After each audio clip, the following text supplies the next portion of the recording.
everyone. I'm Ryan Lathan with Fort Worth Opera, and I am here with Cara Consilvio, the brilliant director and editor of our upcoming world premiere Zoom opera, Bernadette's Cozy Book Nook. How are you today? I'm doing great. I'm happy to be back on Zoom, the platform that was very important to the creation of this opera, and to be speaking with you. Wonderful. Thank you so much for sitting down with me today. So Bernadette's Cozy Book Nook is your first foray into directing and editing a virtual opera. What are some of the most challenging and rewarding aspects of bringing this work to life as opposed to other filmmaking experiences you've had over the years? Well, I think like many things in the pandemic, in the past when I made films, I'm in a location, I have a crew, we're all together in the same space. And of course, with this opera and with many things happening in the pandemic, everyone is in their homes. So that was the first question for me is, how do we do this? How do we produce something that gives us the flexibility to edit like a normal film, where we can do multiple takes, where we can have a separate audio to get the best audio quality, where we can use cameras that have a certain amount of pixels so that everyone looks as good as they can, and what equipment do we need to send people, how do we make the process? So a lot of what I did in the beginning was just research of who had done these types of projects, and there was a few, mostly in television, and then there was this one short film on Netflix that sort of, for me, served as a comp of how do people do this? You know, what equipment do they send people? And we ended up sending people a light, a tripod for their phone, and also a microphone, and then props,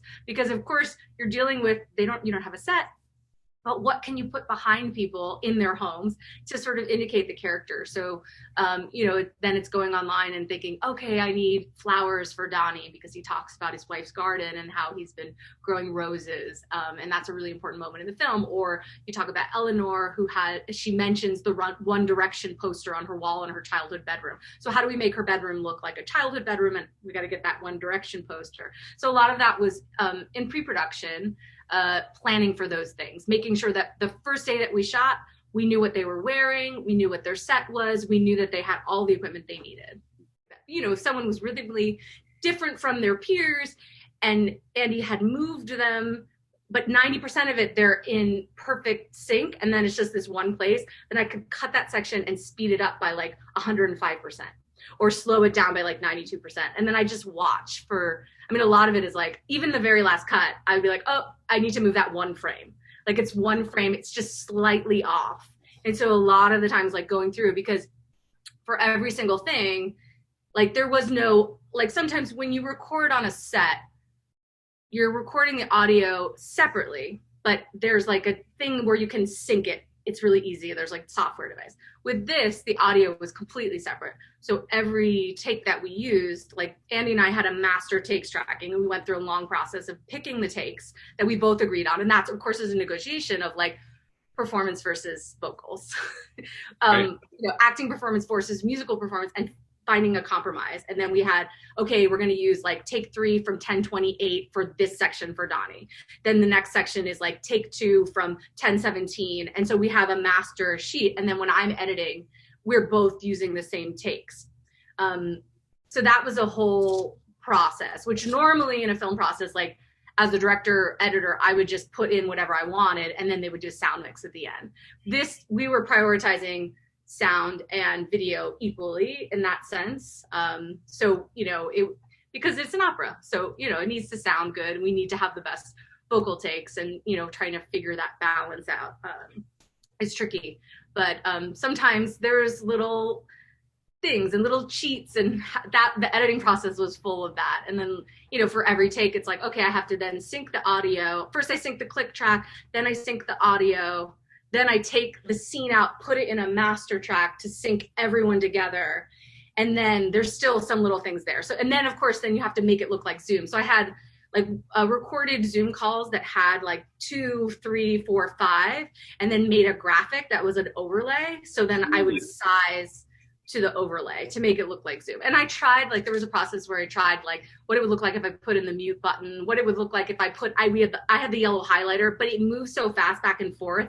It just moved faster than the speed of Zoom. So it just, Right. ultimately, like, those graphics became distracting. I took it out. Is more simple. I feel like if you tell people it's Zoom and it sort of looks like Zoom, people will accept that it's Right, Zoom. right. You know what I mean? Even without the yellow highlighter box and like the little mute button or I had the names, and I was going to do a whole thing with like Eleanor parentheses Ellie, or like, no, I'm sorry, Eleanor parentheses not Ellie.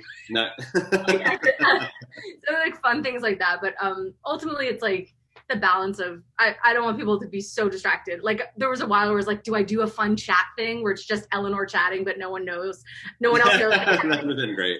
so she's just like saying things that, it's finding that balance of what do you want to come through in the performances. And also I would say, the other difference from films I've done in the past is usually I have a cinematographer, I have a sound guy, I have a DIT person, which their whole job is just taking the film cards and putting them on drive so that you're getting a digital transfer.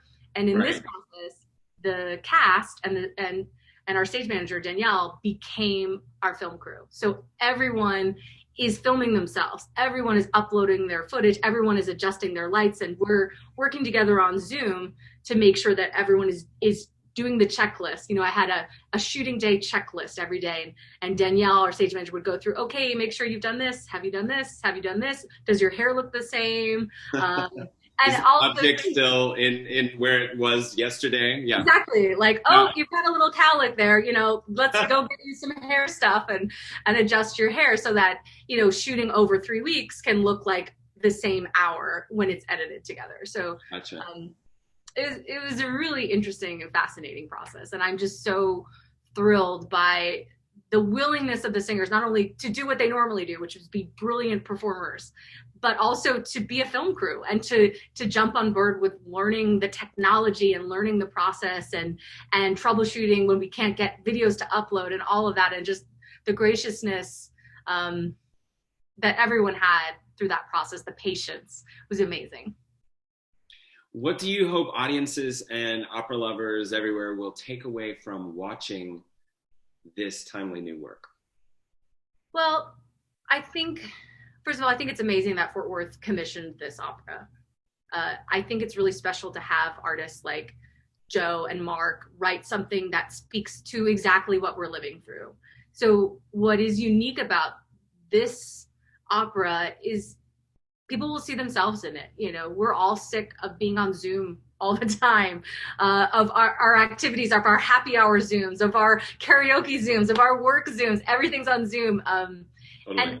And really, how do we process the feelings, the loneliness, the anger, the disappointment, or for some people, for introverts, it's like, I love being home. I never want to go back. How do we deal with that? So I think what I hope for the audience is that they're moved. I hope they're moved. I hope they laugh. I hope this is something unique that could only live in this time, which I think it is. I think it's something that 20 years from now, if we're looking back to what did it feel like to live through the pandemic, this is a piece of art that can really speak to that.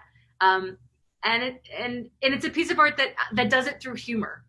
There's plenty of like really sad writing and television shows and things that are like, focusing on the devastation, which of course is really tough, but this does it in a different way, a really human, what is it like the day-to-day life of living through this pandemic? Well, it's so great to speak with you today, and everybody out there, see this opera and Cara's beautiful, beautiful work. So don't miss Bernadette's Cozy Book Nook, January 14th through the 24th. For info and tickets, visit fwopera.org today.